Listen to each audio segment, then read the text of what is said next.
tumpuan harapan umat, membentuk jiwa berakhlakul karimah, menjawab arus tantangan zaman, menjadi benteng runtuhnya moral. Kau ajarkan arti kehidupan melalui tuntunan keislaman dalam bingkai cipta pendidikan untuk menggapai cita-cita mulia. Assalamualaikum warahmatullahi wabarakatuh. Alhamdulillahirabbil alamin wassalatu wassalamu ala asrofil anbiya sayyidina Muhammadin wa ala alihi wa sahbihi amma ba'd. Selamat pagi seluruh siswa kelas 9 yang saya banggakan dan saya sayangi. Pada pagi hari ini kita akan memaparkan penjelasan terkait materi SKI, yang mana pada saat ini kita akan membahas materi SKI yang bertema sejarah masuknya Islam di Nusantara. Terdapat dua item. Yang pertama, teori sejarah Islam pertama kali masuk ke Indonesia. Di item yang kedua, proses penyebaran Islam di Indonesia atau di Nusantara. Baik, di poin yang ke-1 atau yang pertama, kita akan membahas terkait tentang teori sejarah Islam pertama kali masuk ke Nusantara atau ke Indonesia. Ada 3 landasan. Yang pertama di sini adalah teori Gujarat, yang kedua ada teori Mekah, yang ketiga teori Persia. Perlu diketahui ada suatu para pakar riset, para pakar sejarawan mengatakan bahwa teori Gujarat ini adalah teori sendiri, ini dikemukakan oleh salah satu sarjana Belanda dari Universitas Leiden pada abad ke-19 yang bernama J. Pijenapel. Ia mengatakan bahwa proses kedatangan Islam ke Indonesia berasal dari Gujarat pada abad ke-7 Hijriah sampai abad ke-13 Masehi. Gujarat ini terletak di India bagian barat berdekatan dengan Laut Arab.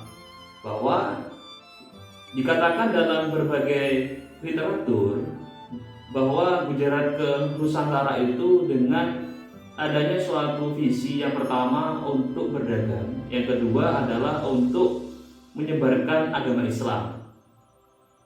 Menurutnya, orang-orang Arab bermadhab Syafi'i telah bermukim di Gujarat dan Malabar sejak awal Hijriah pada abad ke-7 Masehi. Namun yang menyebarkan Islam ke Indonesia adalah, menurut Pijenapel, bukanlah dari orang Arab langsung. Pijenapel bukanlah dari orang Arab langsung, melainkan pedagang dari Gujarat atau dari India yang telah memeluk agama Islam dan berdagang ke dunia timur termasuk ke Indonesia atau Nusantara.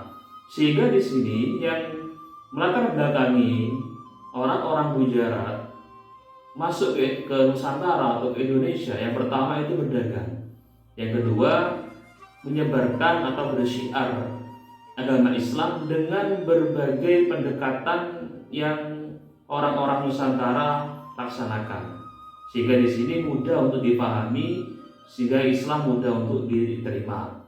Baik, yang kedua adalah teori Mekah. Teori Mekah ini dikenalkan oleh para ulama atau salafus saleh sekaligus sastrawan Indonesia, yaitu Haji Abdul Karim Amrullah atau Hamkah pada tahun 1958.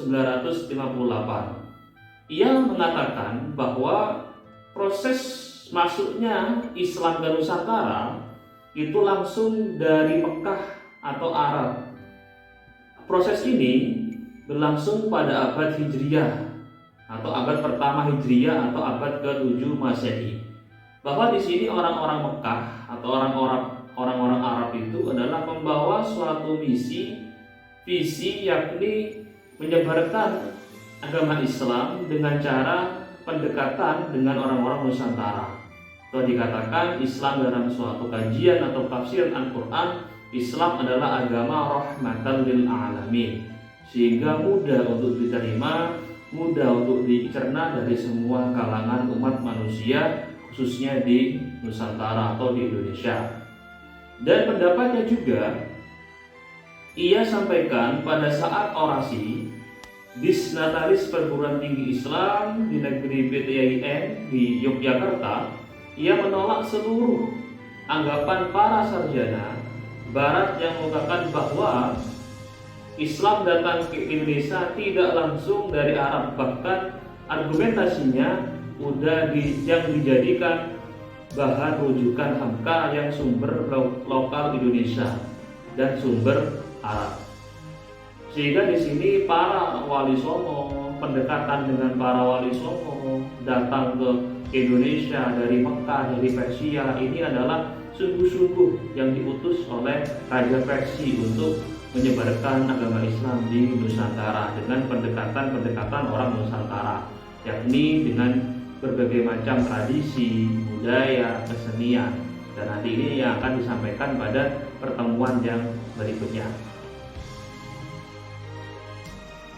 Pada teori Persia yang kami rujuk dari berbagai literatur adalah pencetus dari teori ini adalah Husain Jajadiningrat, sejarawan dan ilmuwan pribumi pertama asal Banten. Ia mengatakan bahwa proses kedatangan Islam di Indonesia atau Nusantara berasal dari daerah Persia atau Persia pada abad pertama Hijriyah atau abad ke-7 Masehi. Dalam memberikan argumentasinya pada sekitar tahun 1886 sampai 1960,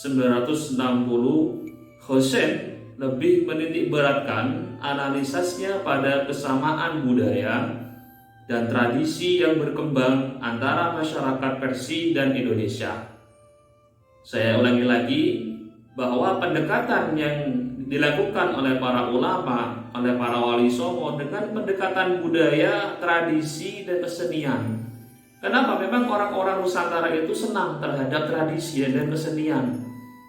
Tidak dengan pendekatan yang secara radikal atau dikatakan secara keras, bahwa orang Nusantara itu orang yang sudah memiliki budi pekerti yang luhur, sehingga para ulama, para wali songo sangat mempunyai pemikiran yang arif atau bijaksana terhadap orang-orang atau masyarakat yang notabene itu masih beragama Hindu dan Buddha.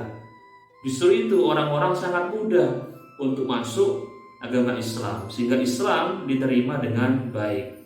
Dan selanjutnya di sini kesamaan budaya ini dapat dilihat pada masyarakat Islam Indonesia atau Nusantara, antara lain peringatan 10 Muharram atau Asyura sebagai hari suci kaum Islam atau agama Islam memperingati hari Asyura atau 10 Muharram. Jadi di sini peringatan atau dikatakan peringatan hari besar Islam juga dilaksanakan oleh seluruh masyarakat Nusantara ketika sudah memeluk agama Islam, sehingga Islam diterima dengan baik, Islam diterima dengan lapang dada. Seluruh totalitas umat yang beragama Islam pasti memiliki sikap ta'aruf, sikap tafahum, sikap tasamuh, sehingga Islam dikatakan dalam Al-Quran, Inna dina indallahil Islam, bahwa agama yang aku ridhoi adalah agama Islam. Anak-anakku yang saya banggakan dan saya cintai, Semoga kita bisa untuk dijadikan orang-orang yang memiliki keimanan, keislaman sampai akhir hayat.